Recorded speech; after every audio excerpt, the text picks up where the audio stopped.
Date Uy, mag-disco na pala buwag. Panagbuwag. Naman lang yun ni.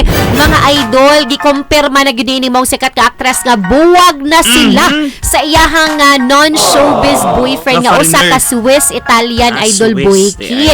Sumapa sa usa ka interview sa ka entertainment portal idol Boyki. Mo man ang pagbutyan ni mong sikat ka actress. Ngayon sa giklaw idol Boyki nga kada bitaw nga sa mga chismis sa gawas nga kada bitaw nga bati ang mga panagbuwag kani mga latest nga mga issue kabay dili issue latest nga mga chismis sa panagbuwag idol Boyki nga bati bitaw nagbuwag kay mo ni muna.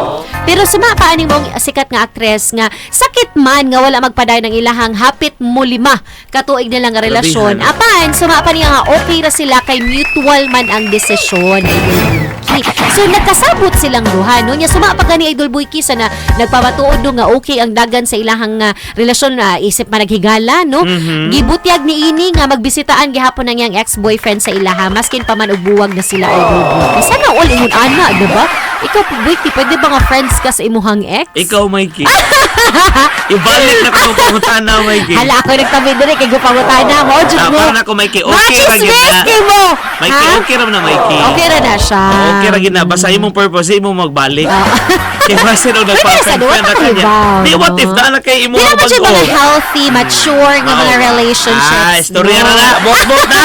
Ato na review, kinana na report sa Rajaman RV Veloso. Idol Kenny, ato i-review wala ilain pa si Bella Padilla. O of course, ang non-showbiz boyfriend niya si Norman Bay Idol. Kinungduman, nga diriyot kami puyo si Bella sa London ato sa pag-igo sa pandemic o baguer kini nga nakadesisyon nga mabalik na sa Pilipinas isip home base ni ini. Mo ning atong iFM Balitang Showbiz.